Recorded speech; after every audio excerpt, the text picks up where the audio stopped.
A lot of you guys are wondering, what's going on, Gabriel? Okay, you get a TV show. Why would you want to do it in Phoenix, Arizona? You know, especially with everything that's going on. Why would you take a chance? Let me tell you why. You guys in the back, show the picture. Now notice you don't see a white bus driver in the picture. It's because he took the picture. Apparently, even after talking smack to immigration, he was still considered an innocent bystander. You guys, can you show the next one? That's Sanchez. Traitor! Show the next one. There's a dog. And there's where we threw it.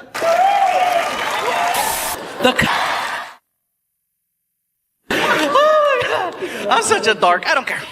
I honestly don't think that the people that work behind the scenes, like the spotlight operators, get enough credit. Whether it's the spotlight operators, the people that run the cameras, the people that set up the stages, the people that work security, the people that run the building. Without them, there is no show. And the same thing goes with me. I got my own support team, managers, agents, promoters, friggin' merchandise people. I have a bus driver named Dave who has never received any credit. And he's been working for me for almost 10 years now. This man has successfully gotten me to every single comedy show on time without fail. The way people used to. He does not have time to mince words. He just calls it like he sees it. Before me, he used to work with a man by the name of Kenny G. Grammy Award winner, amazing music. One day, Kenny G was on his tour bus that Dave was driving, and I guess the two of them had a little discussion, and Kenny G used some words that Dave would have rather him not have used, and instead of getting into it with him, this is what Dave does.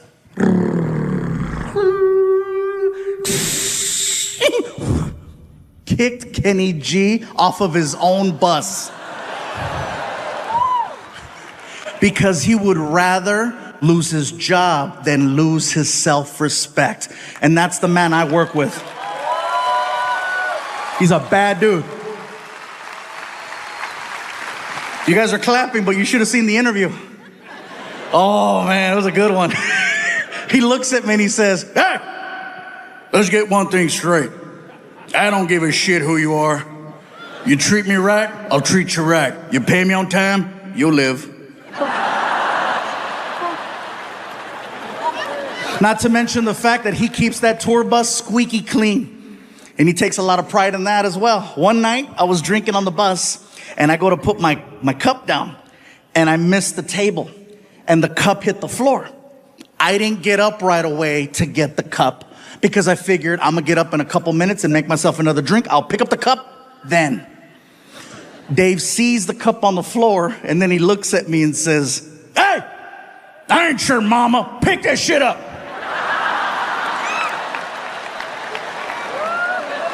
I get to the back of the bus and I'm like, wait a minute, I pay him.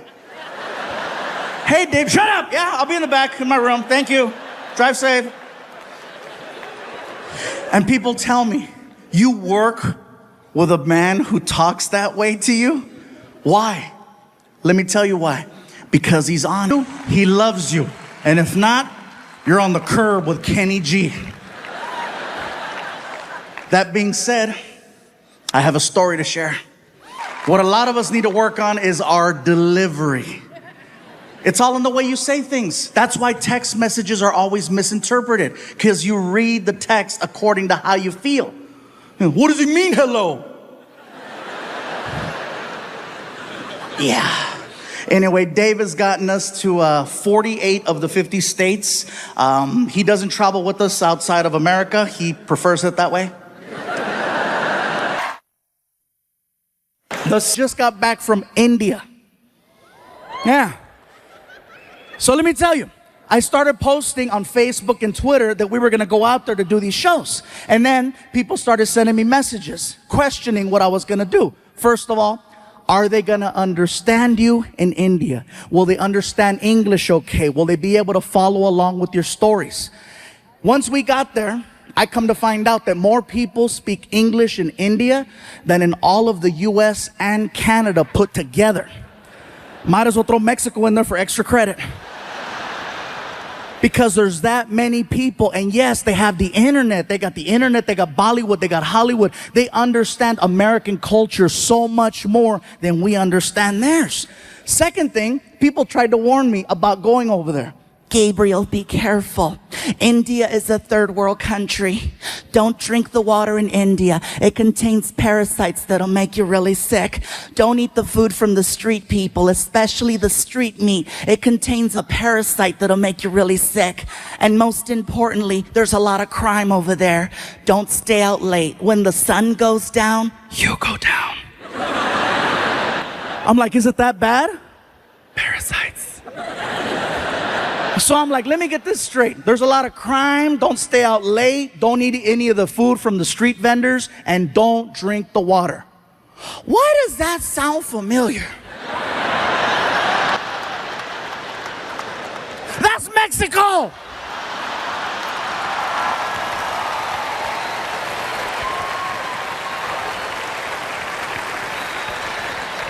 When Martin and I got over there, we found out that Indian people and Mexican people have so much in common, you guys.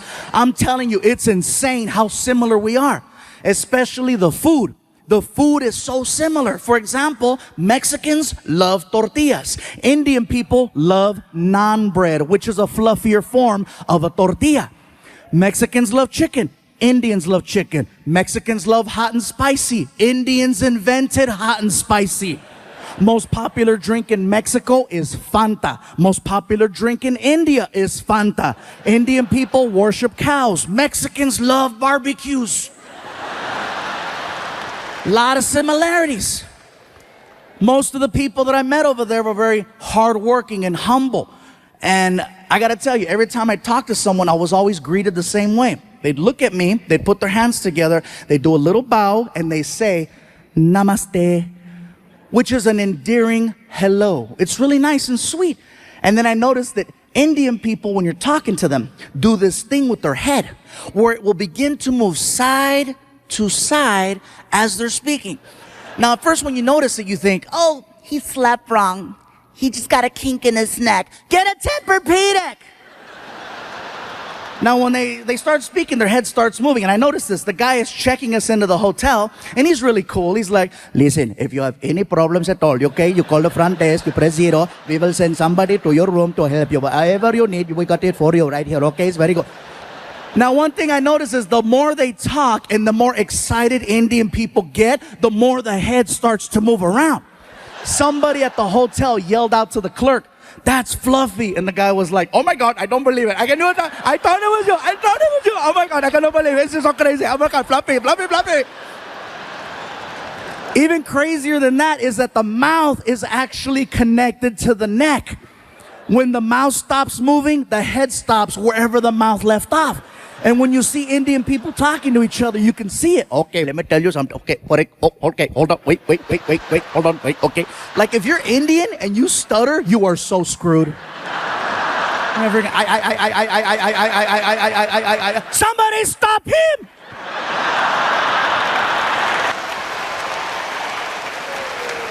I'm not gonna lie, you guys. When I first saw this happen, I thought it was hysterical. I thought it was funny. But then I started thinking about it. Head movement is just a form of expression. No matter where you live in this world, people express themselves in their own unique way, whether through facial expressions, hand gestures, body movement, extra words. Everywhere you go, things are different. And that's just how they express themselves in India. Now back to the whole Indians-Mexican thing. That is something else that we share in common with Indian people. Head movement. Now, some of you in the building tonight are like, stupid. We don't have head movement. Yes, we do. It's a little different. See, with Indian people, the head movement is side to side. Mexicans, our head movement is front to back. The difference between that is that with Mexicans, we have to be very, very upset in order for you to see the head movement. Otherwise, you can't tell. With Indians, it's all the time. Oh, today is such a nice day. It is such a beautiful day today. I'm so happy. It's very nice, very good. Oh my God, I can't believe it's so nice. It's such a pretty. Mexicans, when we're mad, that's when it comes out. For non-Latinos, hey, trust me, you cut off a Mexican in traffic, see what happens. ¡Sácate, pendejo! ¡Lárgate, cabrón! ¡Quítate, desgraciado!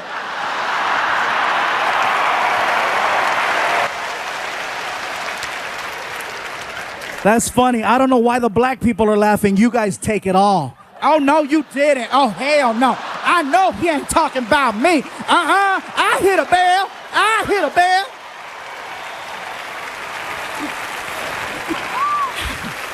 I made myself dizzy doing it.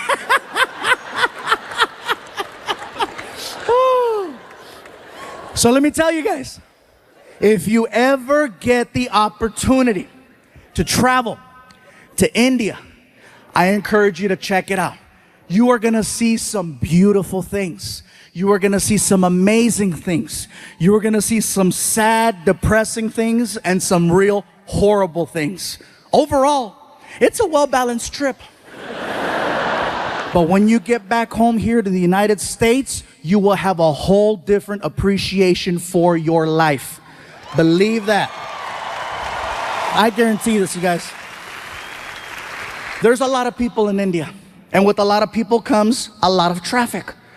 First things first, American traffic and Indian traffic, very different. Here, whatever happens on the freeway will stop the whole freeway. In India, there's 10 times the traffic, but it moves. See, the problem is Americans, we're fascinated by accidents. We're fascinated by the idea of seeing potential death. That's why we slow down on the freeways. We say we don't want to see it, but what happens in traffic? You know, what's going on over there? There doesn't even have to be a collision. You could be on the 101 freeway and a car has a tire blowout and it spins. Doesn't hit anything. It's now facing oncoming traffic. You know what happens to the rest of the freeway? Even on the other freeway where there's no accident. And again, what's going on? What's going on? I'm sorry. Hey, somebody might be dead. Sorry. In India, if there's an accident in the middle of the street, you know what they do? They drive right around it. They don't stop. And it's not that they're not sensitive to the situation. They are. It's just that there's so much chaos that happens on a regular basis. They just need to get to work. They do see what's happening. And believe me, they're heartfelt. You know, they'll drive around. I'm so sorry for you. Nothing stops the flow of traffic in India. They need to get from point A to point B. And so they go. If there's an accident, they drive around. If there's something blocking the street, they get on the sidewalk to go around. It's amazing the way they drive. And here's something else. No one uses turn signals over there. No one uses turn signals. They use a horn. Now, if you go to India tomorrow, from the time you get there to the time you leave, you're constantly going to hear a horn. It's an actual language when people are driving. I'll show you. You're driving? Car on your right. Car on your left. Light up ahead. They talk to each other while they're driving, and they barely miss each other every single time. Also, you'll be on the 101 freeway here, and there'll be 6 lanes. In India, you'll see 6 lanes, but guess what? You'll see 12 cars across. Yes, they have lines, but they're basically there to let you know more or less the direction you might want to go in. They're this close to each other. And even at the light, they communicate. You see everything. Cars, trucks, vans, motorcycles, pedestrians, cows, children, all waiting for the light. And they talk at the light with the horn. Very good, you can go, you can go. Welcome, you're welcome, go. Nothing stops the flow of traffic over there. Indian people drive.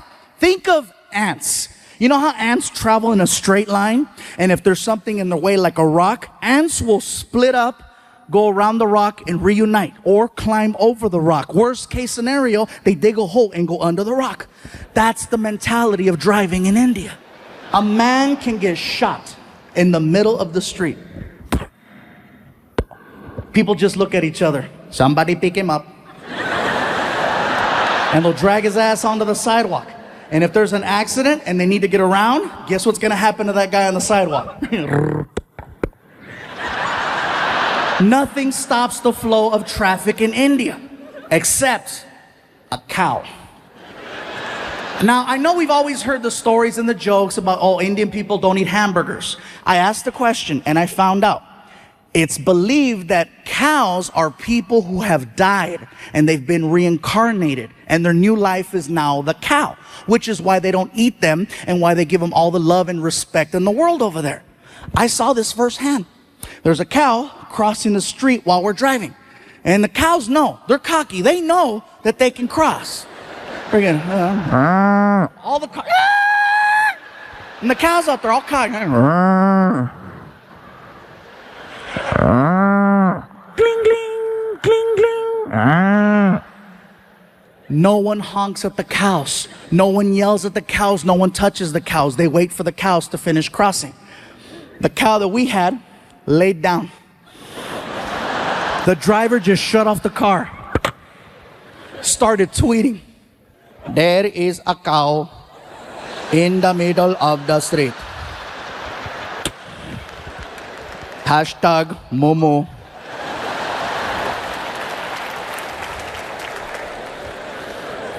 I asked the driver, what's going on? Sir, there is a cow. I see that there's a cow. Are you gonna honk at it, go around? What's gonna happen? We cannot honk at the cow. We must wait for the cow to move. You're kidding. I am not kidding. We must wait for the cow. We drove past a dead body 15 minutes ago. That is probably him.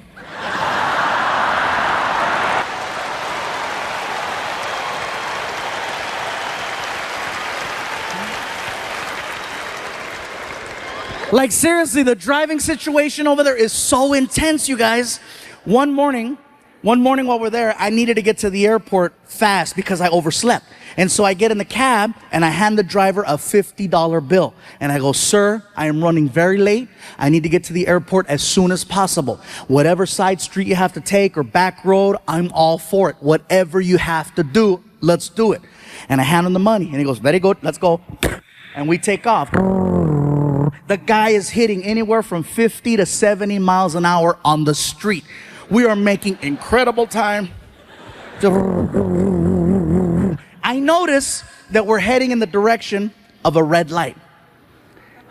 You ever been in a car with someone and you're paying attention to what's going on and you notice that you're about to hit a red light and you know how you start to mentally and physically prepare yourself for the deceleration of the car and you start anticipating the pressure from the brake, and if you don't get the sensation of slowing down by a certain point, all alarms go off in your head and you sock the driver in the chest. Hey! Not only did I not get the sensation of slowing down, I got the opposite.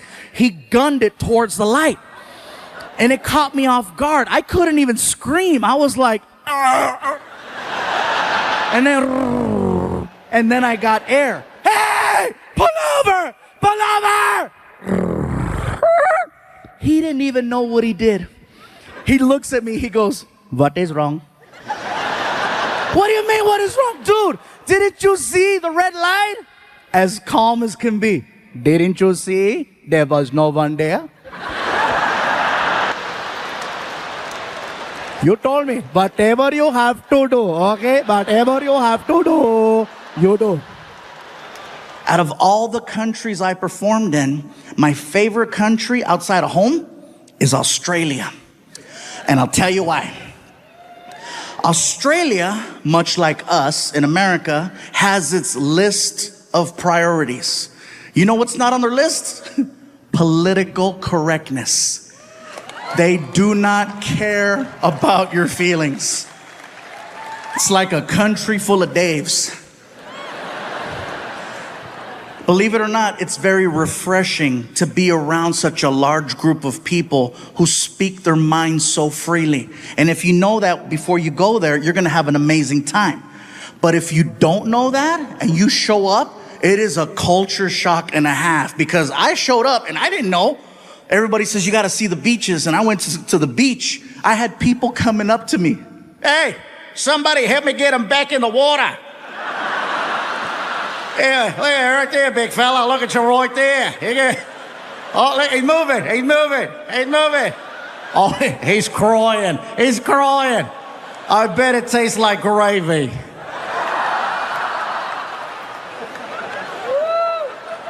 It's not bullying if everyone does it.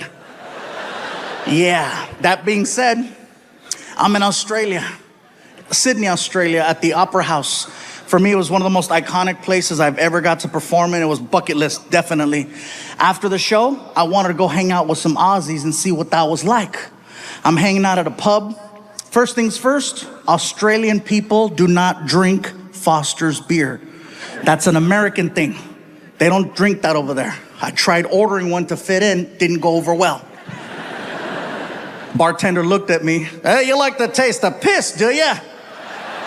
Okay, don't order that again. So I'm hanging out with these two Aussies and we're drinking a rum called Bundaberg. At first glance, it looks like a Coca-Cola bottle because there's a polar bear on the front. And then you drink it and you're like, that's not Coke. As we're talking, a third Australian joined the conversation. And he sounded a little bit different from the other two. He had more of a raspy voice. More like, all right, yeah, mate, yeah, all right. He sounded like a drunk pirate underwater. These two guys didn't like him, so they called him a name and they left. And now it's just me and drunk pirate. We're talking about life. Life in America, life in Australia, talking about our differences. He tells me that he's a professional knife maker. He's showing me how it's done. He's showing me pictures.